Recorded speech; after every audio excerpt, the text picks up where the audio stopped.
Vamos a continuar viendo el libro de Romanos, ¿no? Yo pensaba, ya lo he dicho la otra vez, qué bueno que es Dios. Dios permitió que en este tiempo pudiéramos empezar a estudiar este libro, ¿no? Todo esto ha sucedido porque se inició la cuarentena, por todo esto que fue pasando, y comenzamos haciendo un estudio. Y podemos ver el obrar de Dios a través de su palabra, hermano.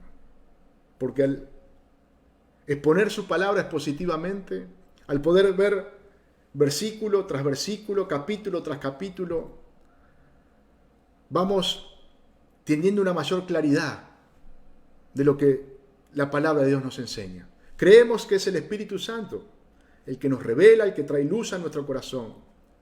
Pero qué importante que es poder ver el texto en su contexto y analizar y meditar lo que Dios nos enseña en el texto. Creemos que es por su gracia, creemos que Él en su misericordia nos da esta posibilidad. Y qué bueno que podamos aprovechar esta posibilidad. No solamente para conocer sus palabras y que sea algo intelectual para nuestra vida, sino para que realmente la podamos meditar, recibir y la podamos poner por obra. Que esta palabra nos lleve cada día a ser más parecidos a Jesús. Yo le invito a abrir la palabra de Dios en el libro de Romanos, capítulo 7, versículo 7. Vamos a leer, si Dios quiere, en esta tarde desde el versículo 7, capítulo 7, versículo 7 al versículo 25. ¿No? Son 19 versículos donde el apóstol Pablo va a hablar acerca del pecado, ¿no? Ya venía el apóstol Pablo hablando acerca de este pecado que nos tenía esclavizado, hablando acerca de la ley. Vimos el jueves esta analogía tomada del matrimonio, que claro que fue para nuestra vida, qué función cumplía la ley y qué función cumple la ley hoy en nuestra vida. Y acá Pablo se va a explayar también un poquito acerca de la ley, lo que la ley es para el cristiano, y este pecado el cual mora en nosotros. Yo quería que podamos dividir en dos partes, ¿no? Los primeros 19 versículos, estos que vamos a leer, primero del 7 al 13, vemos la relación del pecador para con la ley de Dios, a la luz de la experiencia de Pablo, y no solamente de Pablo, sino de otros creyentes como él. Y del versículo 14 al versículo 25, vemos la continuación de esa experiencia personal de Pablo y de los creyentes, y esta lucha que cada día tenemos con el pecado y la victoria que Cristo nos da sobre él. Vemos que en los versículos anteriores a este capítulo 7, Pablo nos estuvo diciendo que ya no estamos bajo la ley, que la ley ya no rige más sobre nosotros, sino que estamos en un nuevo pacto de gracia, ¿no? Que hoy somos siervos de la justicia. Seguramente algunos podrían pensar que Pablo estaba tirando abajo, desechando la ley, o aún peor, que la ley era algo malo o algo pecaminoso. Y hermanos, hay cristianos de hoy en día que piensan lo mismo de la ley. Que cuando uno habla de la ley, lo tienen como algo malo, lo relacionan con el legalismo. Pareciera que uno le está diciendo algo que no corresponde cuando le habla de que la ley es la que debemos cumplir. Muchos dicen, no, hoy estamos en el tiempo de la gracia, argumentando que la ley es del Antiguo Testamento, como que la ley ya estuviera en desuso.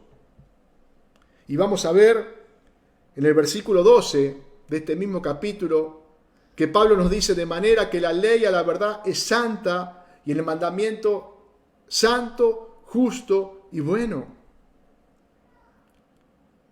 Hermanos, la ley refleja lo que Dios es. Por eso es tan importante la ley para nuestra vida. El versículo 7 comienza Pablo con una pregunta, ¿no? Como dijimos anteriormente, Pablo usa este argumento y se pregunta él mismo, como lo hizo en el capítulo 6. Ahora en el capítulo 7 vuelve a comenzar con una pregunta. ¿Qué diremos pues?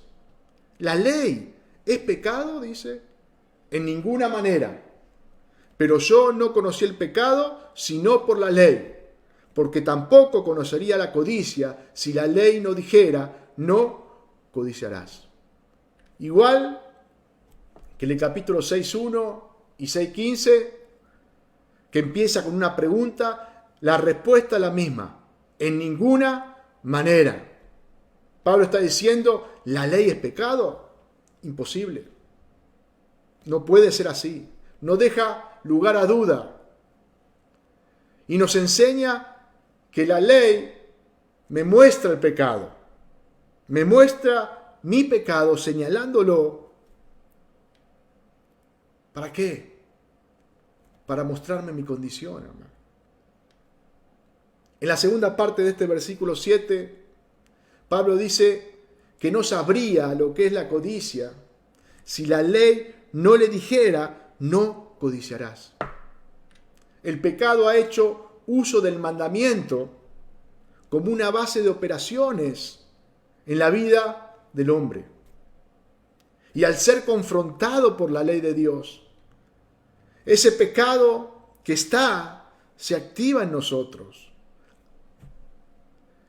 Y este empieza a actuar contrariamente a lo que Dios quiere, porque se rebela contra la voluntad de Dios, hermano.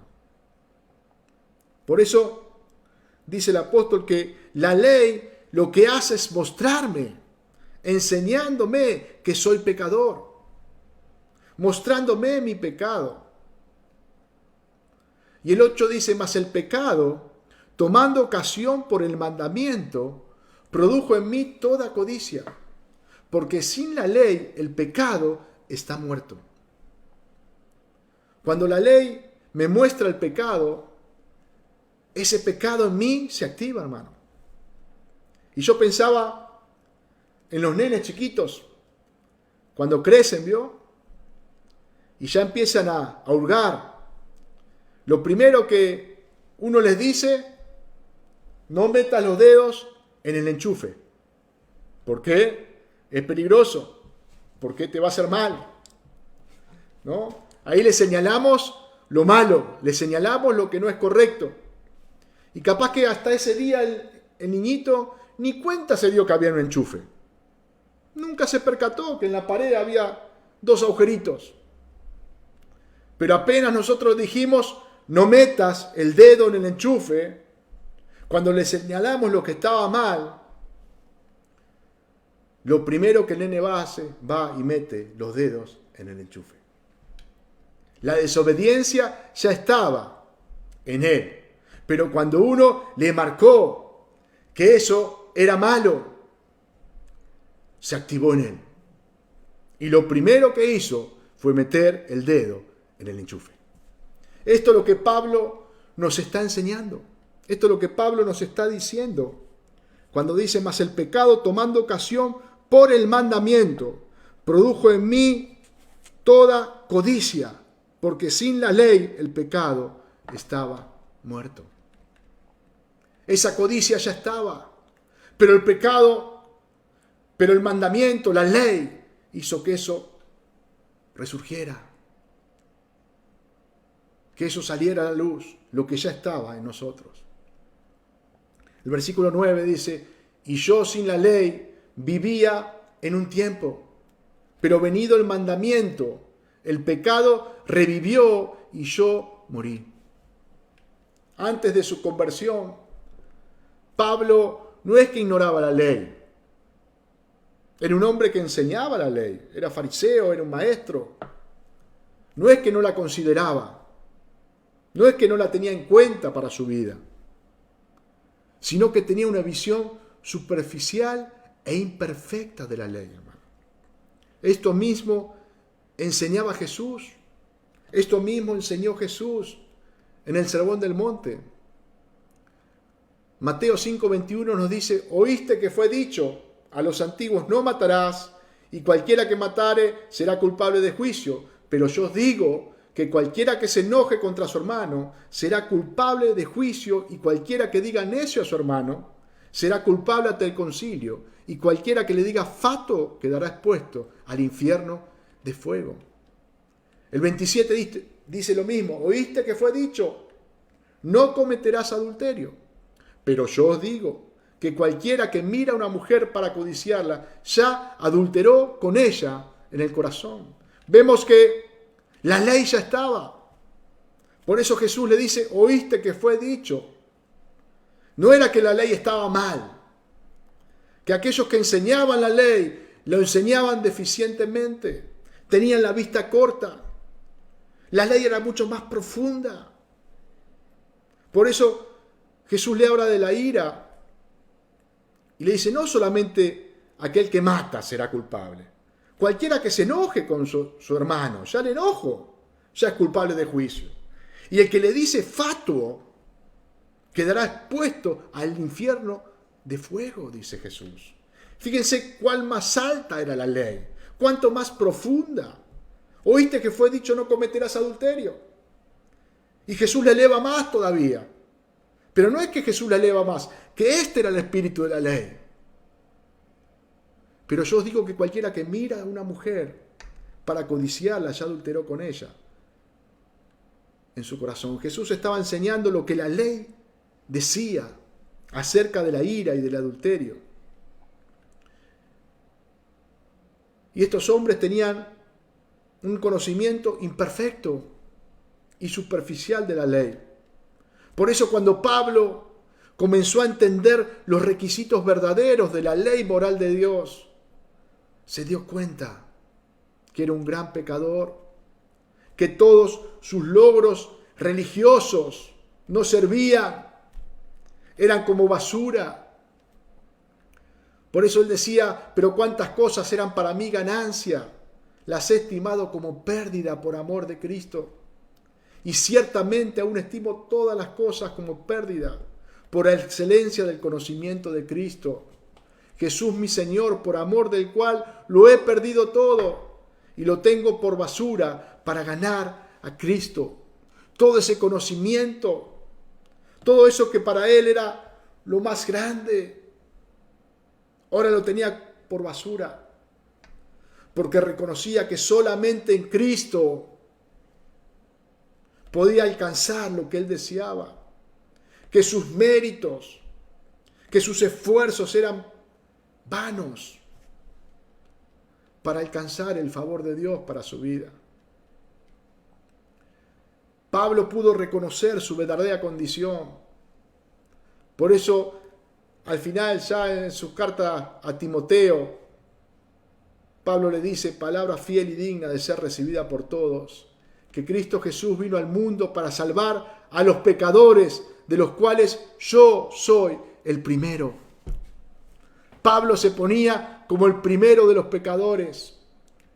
Seguramente antes de encontrarse con Jesús, Pablo se creía el mejor. Pablo se creía el más sabio. Pablo se creía el que cumplía mejor la ley. Si alguien tenía que ganarse el favor de Dios, era él. Pero a Pablo sabía que todo eso no servía, que todo eso no podía satisfacer la justicia de Dios. Por eso ahora podía decir: Cristo vino a salvar al mundo, vino a salvar a los pecadores, vino a salvarme a mí, porque yo soy el primero. Pablo reconocía que necesitaba un Salvador, que la ley no podía salvarlo, porque estaba muerto espiritualmente. La ley era el ayo para llevarlo a Cristo, hermano. El versículo 10 dice: y hallé que el mismo mandamiento que era para vida, a mí me resultó para muerte. Porque el pecado, tomando ocasión por el mandamiento, me engañó y por él me mató. De manera que la ley a la verdad es santa y el mandamiento santo, justo y bueno. Cuando Pablo no podía ver su verdadera condición, él creía ciegamente que podía cumplir la ley.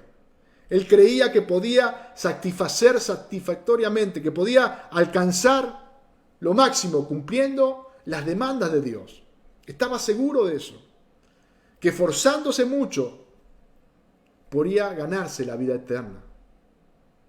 Por eso ahora está diciendo el mismo mandamiento que era para vida, a mí me resultó para muerte.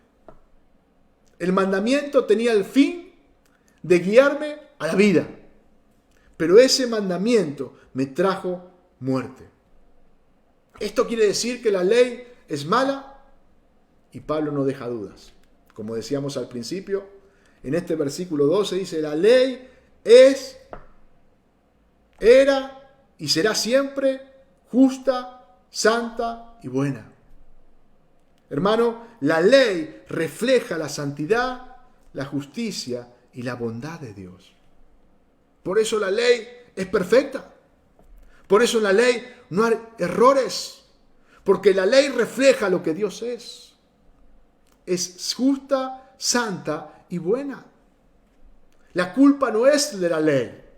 El problema no es la ley, sino el pecado que está en nosotros. El pecado es el que mata. No es la ley. Por eso Pablo lo deja bien claro. Algunos pueden interpretar que la ley no es buena. No, la ley es buena, es santa, es justa. Lo que no es bueno es el pecado, que mata. El versículo 13 dice: luego lo que es bueno vino a ser muerte para mí. Perdón, se hace esta pregunta. Luego lo que es bueno, como aclarando esto que dijo en el 12, ¿vino a ser muerte para mí? En ninguna manera, sino que el pecado, para mostrarse pecado, produjo en mí la muerte por medio de lo que es bueno, a fin de que por el mandamiento el pecado llegase a ser sobremanera pecaminoso. Ahí muestra Pablo la función de la ley. Lo que es bueno, dice, ¿vino a ser muerte para mí? No, dice Pablo, en ninguna manera. Sino que el pecado, para mostrarse pecado, produjo en mí la muerte por medio de esa ley. El pecado es la causa de la muerte, hermano. Nuestra rebelión, nuestra desobediencia contra Dios. No la ley. La ley es buena. La ley nos muestra nuestra condición, nos muestra el pecado. La ley nos conduce a Cristo. Lo que la ley no tiene es la capacidad para salvarnos, hermano. Pero la ley nos conduce al Salvador. Justamente la pureza moral y espiritual de los mandamientos de Dios están declarados en su ley. Y esos mandamientos santos, puros, blancos, hacen mucho más oscuro nuestro pecado. Esa pureza que Dios tiene en su santa ley hace que el pecado se vea aún más oscuro, más negro. Es como cuando usted cuelga una sábana en el tendedero, una sábana blanca, recién lavada, pero resulta que se manchó esa sábana y en algún lugar tiene un círculo negro porque está sucia. Usted ya a distancia puede ver lo negro porque resalta, porque se ve claramente. ¿Por qué? Porque está sobre algo bien blanco. Eso es lo que hace la ley con nuestro pecado, hermano. Lo hace ver bien negro, bien oscuro, porque la ley de Dios es pura, es santa, es sin mancha. Pablo nos está relatando acá nos está mostrando lo que pasó en la conversión. Algunos creen que no es Pablo, que Pablo no está hablando de él, sino que está hablando de otro, de un judío. Pero a la luz de las Escrituras creemos que Pablo está hablando de él, hermano.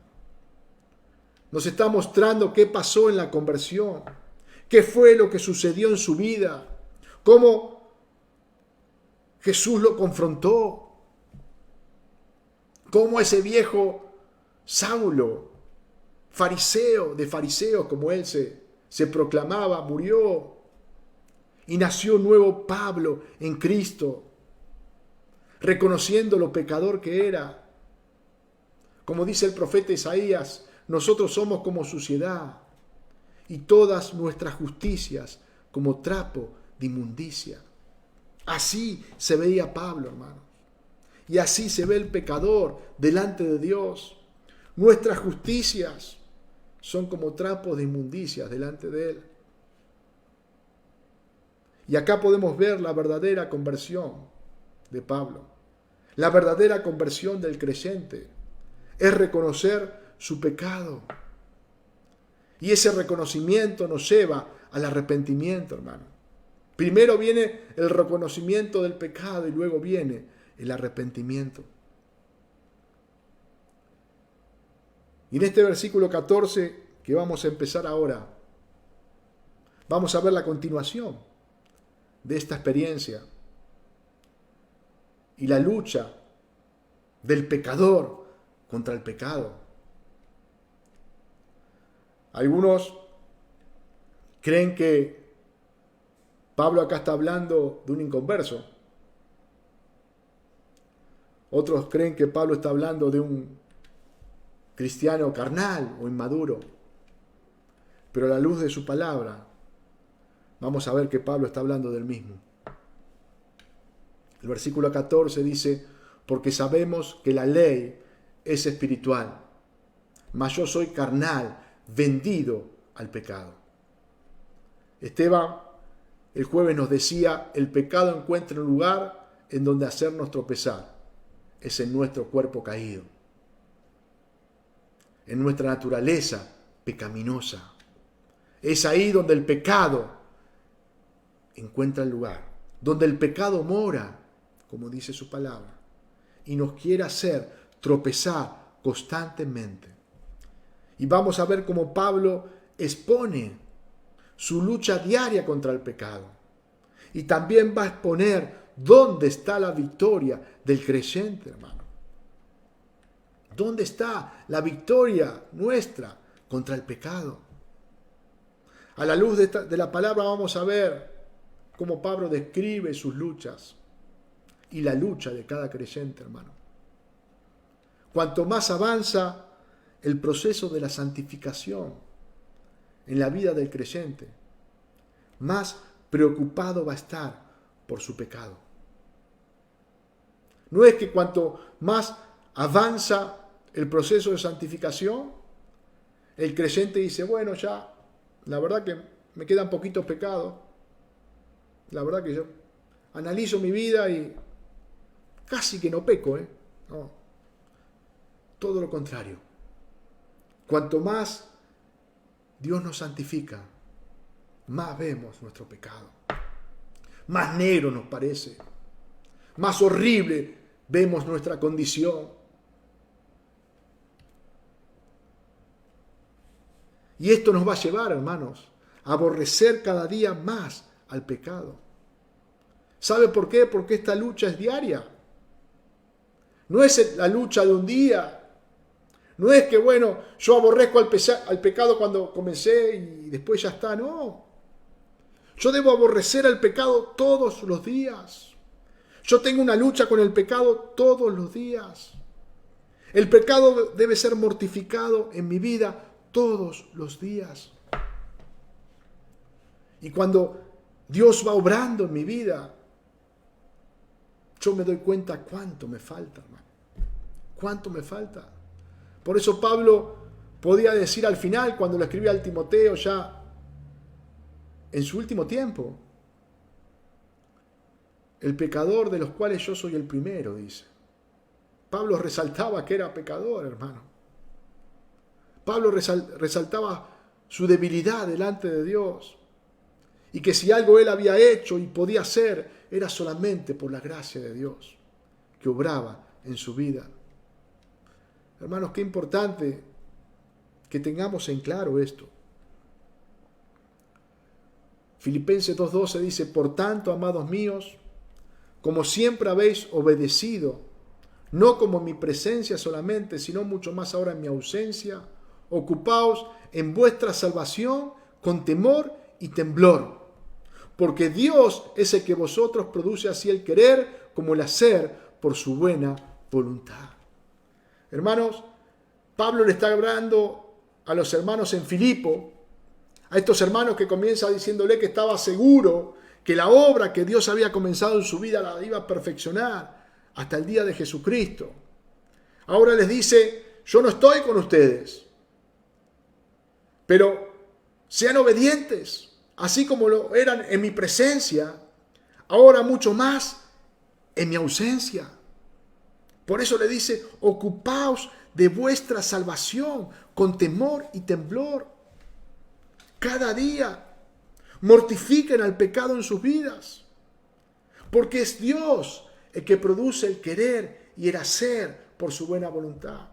Hermanos, es el Espíritu Santo el que trabaja en sus corazones, el que les redarguye, el que muchas veces le enciende esa alarma. ¿Y cuántas veces hacemos como el despertador, vio? ¿Cuántos se ponen un despertador a la mañana para despertarse? Y apenas suena, le meten el manotazo así medio dormido y se lo apagan. Muchas veces hacemos lo mismo con el Espíritu Santo, hermano.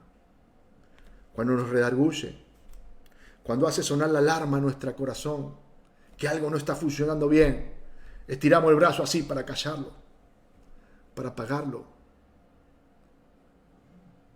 Y Pablo nos está diciendo: ocupaos en vuestra salvación con temor y temblor. No descuiden su vida espiritual. El puritano John Owen dice: si usted tiene tanto cuidado de su salud física, ¿cuánto más debería tenerlo por su salud espiritual?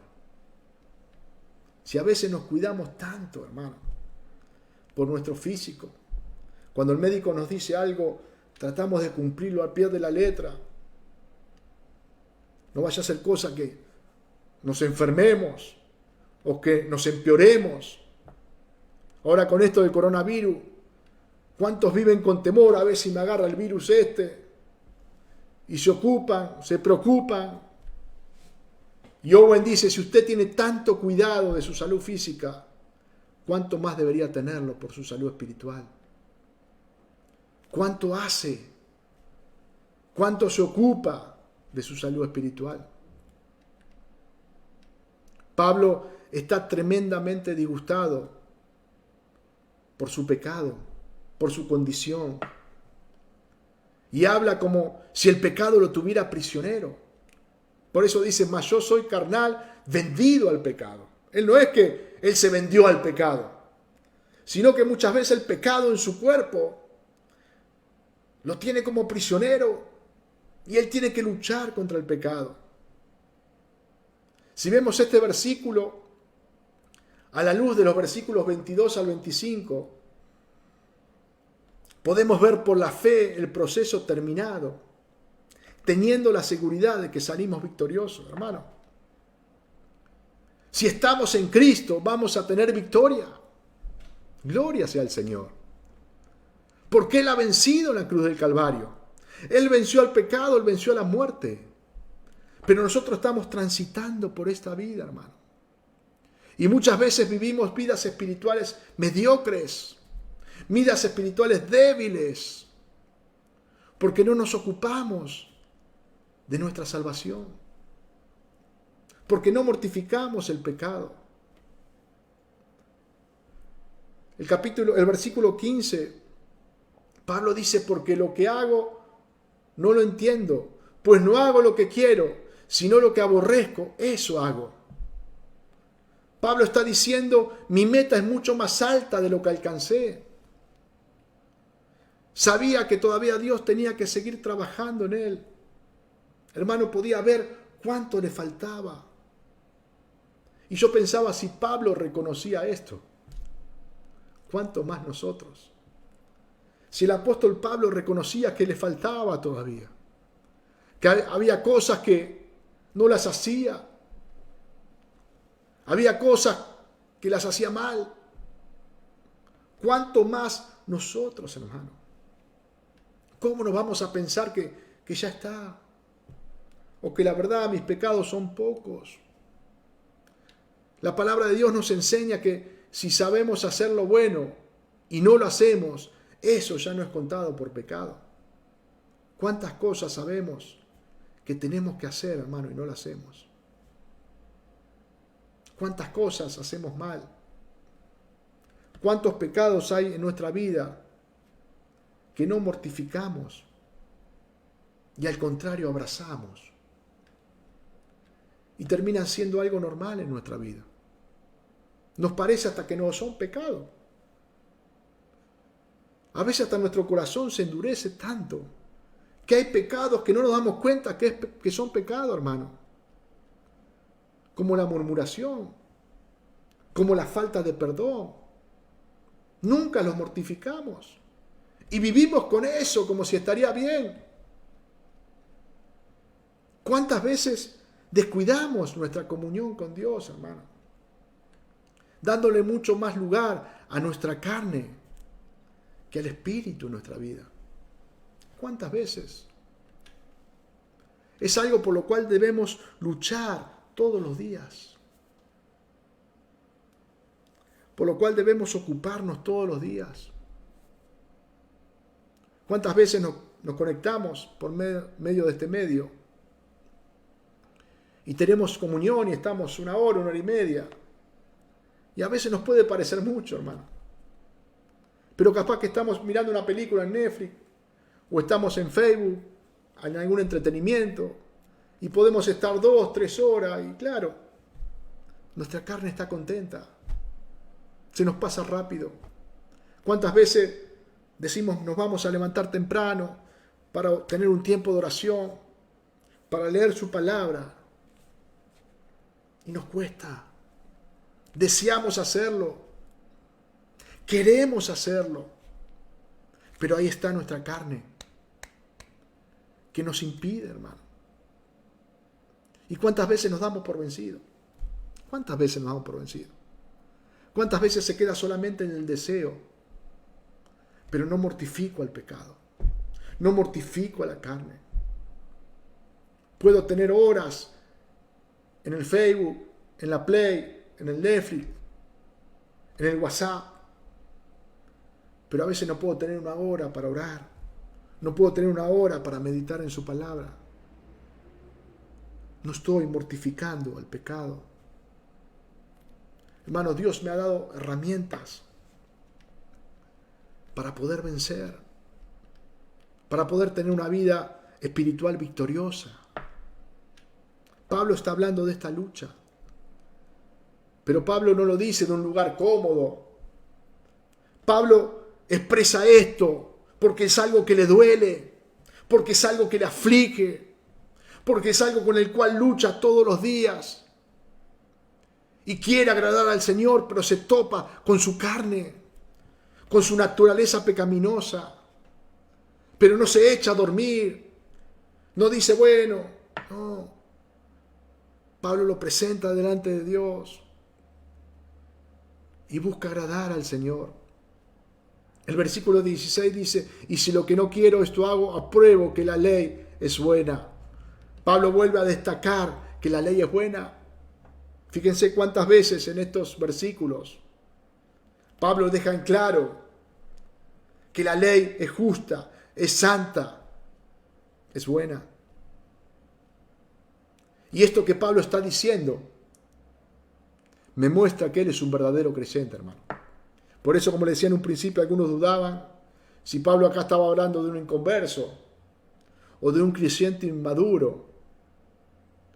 No, solamente un verdadero creyente Un creyente que ha sido un hombre que ha sido regenerado por el Espíritu Santo puede asegurar que la ley es buena. Solamente si Él obró en nuestra vida, si hemos sido nacidos de nuevos, podemos asegurar que la ley es algo bueno. Y no solamente decirlo, sino que podemos desear cumplir esa ley. Por eso en el versículo 17 y al 20 Pablo va a decir: de manera que ya no soy yo quien hace aquello, sino el pecado que mora en mí. Yo sé que en mí, esto es en mi carne, no mora el bien. Porque el querer el bien está en mí, pero no el hacerlo. Porque no hago el bien que quiero, sino el mal que no quiero, eso hago. Y si hago lo que no quiero, ya no lo hago yo, sino el pecado que mora en mí. Parece un trabalengua, ¿no?, que Pablo está diciendo. Pero Pablo está explicando lo que sucedía en él, hermano. Pablo estaba explicando el conflicto que había en su vida a causa del pecado. Y pareciera como que Pablo se está exculpando de sus propios pecados. Está diciendo: bueno, yo no soy, es culpa del pecado, no es culpa mía. Pero lo que Pablo está haciendo, está reconociendo esa lucha que hay en su vida. Y está reconociendo que él ya no aprueba el pecado. Que en su mente él desea obedecer al Señor. Que para él la ley es buena. Que él quiere agradar, él desea obedecer esa ley. Pero se topa con sus miembros. Se topa con el pecado que mora en él. No está diciendo: yo no tengo la culpa.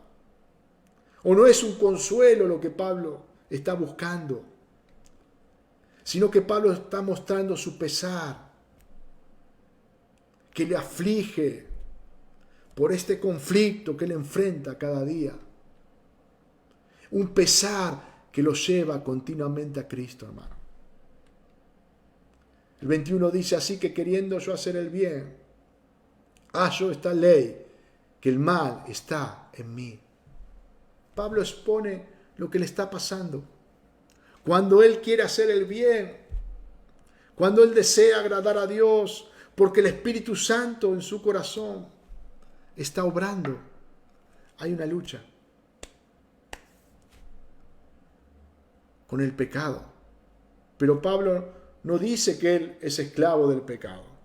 No. Pablo tiene en claro que el pecado ya no gobierna su vida. Pero también tiene claro que el pecado mora en él. Y que ese pecado que mora en él se revela continuamente contra la voluntad de Dios. Hermano, qué importante que nosotros podamos reconocer nuestro enemigo. Pablo no lo oculta. Pablo no dice: no, yo hago todo perfecto. No. Pablo habla con sinceridad y reconoce su condición. Continuamente lucho con esto, dice Pablo. Porque el pecado mora en mí. Porque el pecado está en mis miembros. Y este pecado se revela contra la voluntad de Dios.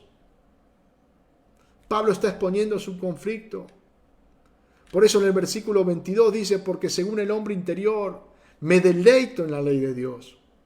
Pero veo otra ley en mis miembros que se revela contra la ley de mi mente y que me lleva cautivo a la ley de pecado que está en mis miembros. Hermanos, acá Pablo detalla un poquito más lo que venía diciendo en el versículo 21. Pablo nos habla de esta lucha que hay en su propio cuerpo. No es que Pablo está dividiendo su cuerpo en dos, sino que él reconoce que su carne todavía no ha sido redimida y que en su carne mora el pecado.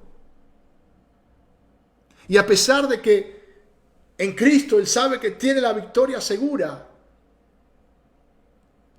cada día debe luchar con el pecado. Y sabe que la angustia de Pablo, la aflicción de Pablo, no era por las consecuencias del pecado. No era por lo que él podía pasar o sufrir. La pena de Pablo era por no poder agradar a Dios como él quería, hermano. por no poder obedecer a Dios como él quería. Él deseaba obedecer a Dios. Él anhelaba cumplir perfectamente la ley, pero se daba cuenta que el pecado estaba en él y continuamente tenía que luchar contra él.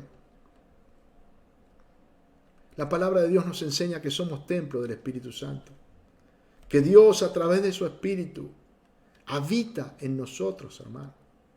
Y el pecado mora en nuestros miembros, por lo cual es algo constante que esa lucha se produzca entre la carne y el Espíritu. Por eso, en el libro de Gálatas, el mismo apóstol nos dice, porque el deseo de la carne es contra el Espíritu, y el del Espíritu es contra la carne, y estos se oponen entre sí para que no hagáis lo que quisieran. Pablo nos habla de una lucha constante entre la carne y el Espíritu. Se oponen el uno al otro. ¿Para qué? Para que no podamos hacer lo que queremos. Queremos agradar a Dios. Deseamos cumplir su ley. Pero está la carne. Lo que Pablo deseaba era seguir a Dios sin trabas. Obedecerle con todo su ser. ¿Y sabe qué? Esto debería ser el deseo de todo creyente. Poder obedecer a Dios con todo nuestro ser, con nuestro cuerpo y con nuestra alma. Deberíamos estar deseosos de alcanzar eso. Y si estamos deseosos de alcanzar eso, vamos a tener una lucha constante. Vamos a tener una aflicción constante. Por eso Pablo se afligía y por eso llegaba a la exclamación del versículo 24. Miserable de mí, dice Pablo. Miserable de mí. ¿Quién me librará de este cuerpo de muerte? Volvemos a este Pablo regenerado, a este Pablo creyente, hermano.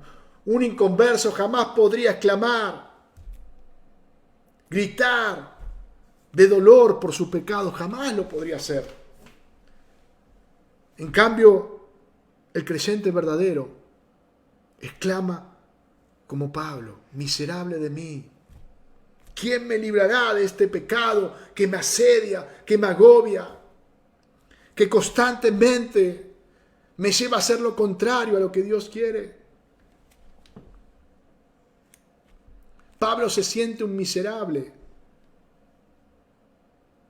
por esta lucha. Pero sabe una cosa, Pablo no siente desesperanza. Al contrario, sabe que esta lucha un día va a acabar.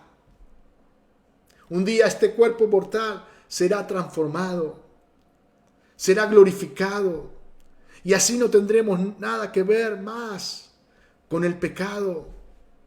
Pablo podía ver que esa lucha que hoy estaba,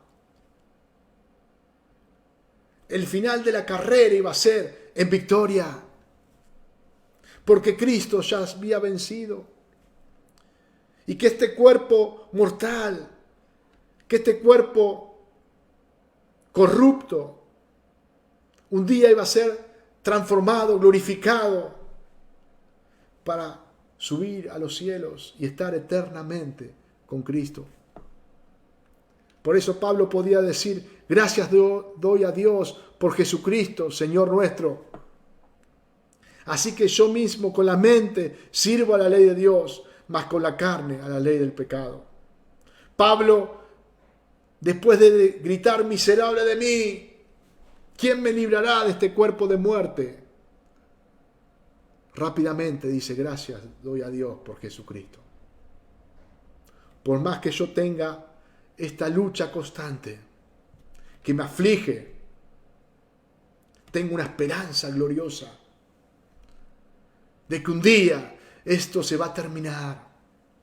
Y ese pecado que hoy me acecha, que hoy me asedia, que lo aborrezco, no va a tener más nada que ver conmigo, ni nunca más va a estar en mí.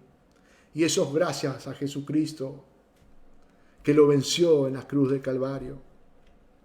Pablo termina reconociendo su condición, reconociendo su aflicción, pero también reconociendo su victoria. Pablo puede proclamar que su victoria en Cristo es segura.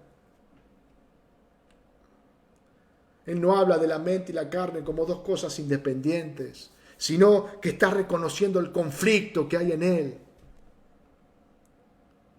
Pero tiene su esperanza en aquel que ha vencido. Y sabe una cosa, acá Pablo también está dando el pie para lo que va a venir, el capítulo 8, versículo 1. No solamente Pablo está mirando el final glorioso, sino que Pablo está mirando el presente con Cristo. Como el creyente en Cristo, hermano. El creyente que vive en Cristo, que vive guiado por Él, puede tener victoria en medio de sus luchas, en medio de sus aflicciones. Pablo no solamente está mirando el futuro, sino que Pablo mira el presente de nuestra vida cristiana, que muchas veces vivimos derrotados, que muchas veces vivimos mediocremente, por no luchar contra el pecado, por no confrontarlo, por no ocuparnos, como dice en Filipenses, de nuestra salvación con temor y temblor. Y dejamos que nuestro corazón muchas veces se endurezca, se enfríe, se aleje de Dios. Hermanos, necesitamos acudir a Cristo todos los días. No puedo estar lejos de Él. Tengo que estar en comunión con Él todos los días. Cuando leía el versículo 24 y miraba ese grito desesperado, miserable de mí, ¿quién me ayudará? Sintiéndose totalmente un mendigo, un necesitado. Pensaba en el ciego Bartimeo. ¿Se acuerdan Bartimeo, este hombre ciego? Que era un mendigo, que estaba pidiendo junto al camino, mendigando, pidiendo una monedita de alguien que pasaba. Pero un día llegó Jesús a ese lugar. Y Bartimeo escuchó que Jesús estaba ahí. Y este mendigo ciego comenzó a gritar: Jesús, hijo de David, ten misericordia de mí. Y dice la palabra de Dios que los discípulos de Jesús, los que estaban alrededor, comenzaron a hacerlo callar. No grites, no molestes al maestro. Y cuando a esto buscaban callarle, dice la palabra de Dios que Bartimeo gritaba con más fuerza: Jesús, hijo de David, ten misericordia de mí.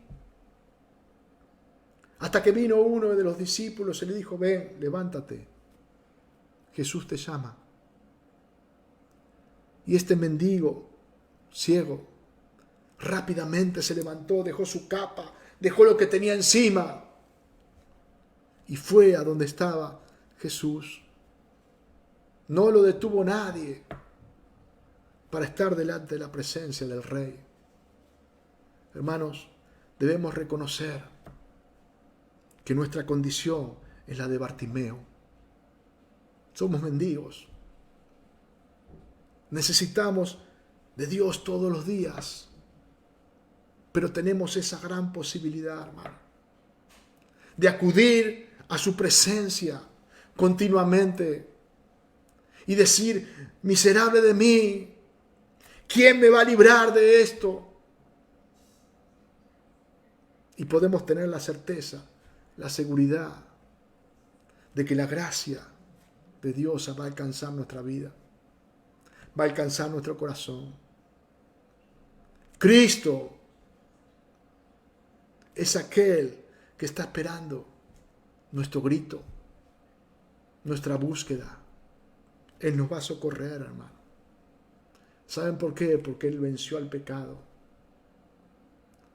Tenemos esa seguridad en Él.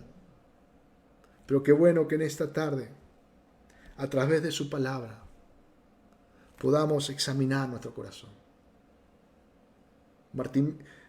Pablo está describiendo su lucha. Está describiendo lo que sucede en su vida. Pero también describe su deseo de agradar al Señor. Describe la necesidad que Él tiene de cumplir esa ley tan preciosa. Por eso acude a Cristo, hermano. Por eso da gracias a Dios por Cristo. Porque sabe que en Él está la victoria. No vamos a ser perfectos, hermano. Porque vamos a luchar con este cuerpo pecaminoso hasta el día que nos vayamos con Él, hermano. Pero ¿sabe qué? Podemos tener vidas cristianas victoriosas. Podemos tener vidas cristianas que agraden al Señor. Podemos tener vidas cristianas que reflejen su amor, su poder, su gloria. Y no tener vidas cristianas mediocres, que muchas veces no hay diferencia entre el cristiano y aquel que no lo es. Hermano, Dios nos libró de la esclavitud del pecado para que ya no vivamos más bajo el reino de pecado, sino para que vivamos bajo el reino de su justicia, para que busquemos la santidad, para que busquemos la perfecta voluntad de Dios para nuestra vida. Dios le bendiga en esta tarde. Vamos a orar a nuestro Dios. Vamos a presentarnos delante de Él, hermano. Yo veo acá en Pablo un hombre que abre su corazón. ¿Cuántas veces nos cuesta, hermano? ¿Cuántas veces mostramos como que está todo bien? Y cuando empezamos a examinar nuestra vida nos damos cuenta que hay muchas cosas que no están bien. Que hay muchas cosas que hemos descuidado. Que hay muchas cosas que ya no mortificamos, como si no tuviera valor en nuestra vida. Oh, que en esta tarde podamos, a través de su palabra, examinar nuestro corazón. Podamos mirarnos un poquito para adentro. Podamos decirle, Señor, gracias por esa obra preciosa que hiciste en mi vida. Gracias porque pusiste a tu espíritu en mi ser, Señor. ¿Cuántas veces contristamos al Espíritu Santo? El libro de Efesios, Pablo nos dice que muchas veces con nuestros actos, con nuestros pecados, contristamos al Espíritu. Hermanos, no contristemos más al Espíritu. Démosle el lugar que Él debe tener en nuestra vida.